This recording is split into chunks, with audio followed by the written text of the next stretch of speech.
മത്സരിക്കാൻ പൈസയില്ലെന്ന് പറഞ്ഞ PV അൻവറിന്റെ ആസ്തി 52 കോടിയെന്ന് പുറത്തുവന്ന വിവരം. നിലമ്പൂർ ഉപതെരഞ്ഞെടുപ്പിലെ സ്ഥാനാർത്ഥികളുടെ സ്വത്ത് വിവരങ്ങളാണ് പുറത്തുവന്നത്. തൃണമൂൽ കോൺഗ്രസ് സ്ഥാനാർത്ഥിയായ PV അൻവറിന് ആകെ 52.21 കോടിയുടെ സ്വത്താണുള്ളത്. ബാധ്യത 20 കോടി ഉള്ളതായും നാമനിർദ്ദേശ പത്രികയ്ക്കൊപ്പം സമർപ്പിച്ച സത്യവാങ്മൂലത്തിൽ പറയുന്നു. അൻവറിന് 18.14 കോടിയുടെ നിക്ഷേപമുണ്ട്. സ്ഥാവര ആസ്തി 34.07 കോടിയാണ്. 2 ഭാര്യമാരുടെ പേരിലും സ്വത്തുക്കളുണ്ട്. ആദ്യ ഭാര്യയുടെ പേരിൽ 8.78 കോടിയും രണ്ടാം ഭാര്യയുടെ പേരിൽ 3.50 കോടിയുടെയും സ്വത്തുക്കളാണുള്ളത്. 2 ഭാര്യമാരുടെയും പേരിൽ 10,000 രൂപ വീതമാണ് ഉള്ളത്. അൻവറിന്റെ കയ്യിൽ 25,000 രൂപയാണുള്ളത്. ഭാര്യമാരുടെ പേരിൽ 1.6 കോടി വിലമതിക്കുന്ന 150 പവൻ സ്വർണ്ണാഭരണങ്ങളുമുണ്ട്. 2021 നിയമസഭാ തെരഞ്ഞെടുപ്പിൽ സമർപ്പിച്ച സത്യവാങ്മൂലത്തിൽ 18.57 കോടിയായിരുന്നു അൻവറിന്റെ പേരിലുണ്ടായിരുന്ന ജംഗമ ആസ്തി. ബാധ്യത 16.94 കോടിയും. നിരവധി കേസുകളും അൻവറിന്റെ പേരിലുണ്ട്. മലപ്പുറം, പാലക്കാട്, തൃശൂർ ജില്ലകളിലുമായിട്ടാണ് കേസുകൾ രജിസ്റ്റർ ചെയ്തിരിക്കുന്നത്. നിലമ്പൂർ DFO ഓഫീസ് ആക്രമണം, ഉന്നത ഉദ്യോഗസ്ഥരുടെ ഫോൺ ചോർത്തൽ, ഔദ്യോഗിക രഹസ്യം മാധ്യമങ്ങൾക്ക് നൽകൽ, ആശുപത്രിയിൽ അതിക്രമം കാണിക്കൽ, പ്രകോപനപരമായ പ്രസംഗം, അപകീർത്തിപ്പെടുത്തൽ തുടങ്ങിയ കേസുകളും അൻവറിന്റെ പേരിലുള്ളതായി സത്യവാങ്മൂലത്തിൽ പറയുന്നു.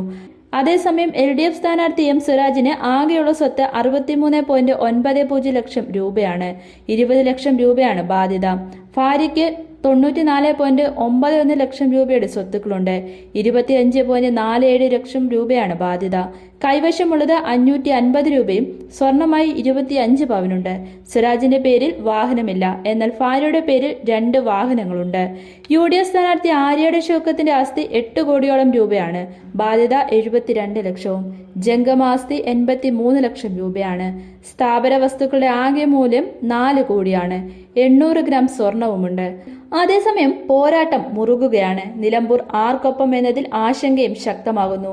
LDF വിട്ട് UDFന്റെ ഭാഗമാകാമെന്നും നിലമ്പൂരിലെ UDF വിജയം ഉറപ്പാക്കി അടുത്ത നിയമസഭാ തെരഞ്ഞെടുപ്പിൽ ലീഗിന്റെ സിറ്റിംഗ് സീറ്റായ തിരുവമ്പാടി വിലപേശി പിടിക്കാമെന്നുമൊക്കെയായിരുന്നു അൻവറിന്റെ കണക്കുകൂട്ടൽ. നിലമ്പൂരിൽ മത്സരിപ്പിക്കാൻ DCC അധ്യക്ഷൻ VS ജോയിയെയും അൻവർ നിർദ്ദേശിച്ചു. എന്നാൽ അൻവറിന്റെ എല്ലാ കണക്കുകൂട്ടലും തെറ്റിച്ച് തന്റെ മുൻ എതിരാളിയായ ആര്യയുടെ ഷൗക്കത്തിനെ UDF സ്ഥാനാർത്ഥിയാക്കി. ഇതിന്റെ പേരിൽ അൻവർ UDF നേതൃത്വത്തോടെ കലഹിച്ചതോടെ മുന്നണിയുടെ വാതിലും അൻവറിന് മുന്നിൽ അടയ്ക്കപ്പെട്ടു. ഇതോടെ തൃണമൂൽ കോൺഗ്രസ് സ്ഥാനാർത്ഥിയായി വീണ്ടും നിലമ്പൂരിൽ ഒരു അംഗത്തിനു കൂടി അൻവർ ഇറങ്ങി. മറുവശത്തെ LDF ആകട്ടെ സ്വതന്ത്രനെ തേടി പോകാതെ പാർട്ടിയിലെ കരുത്തനായ M സ്വരാജിനെ തന്നെ ഇറക്കി മത്സരം കടുപ്പിച്ചു.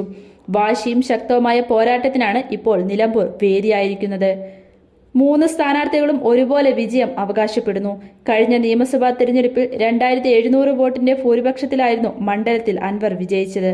ആർക്കൊപ്പമാകും ഇക്കുറി നിലമ്പൂരിന്റെ മനസ്സ് എന്ന് കാത്തിരുന്ന് കാണേണ്ടി വരും.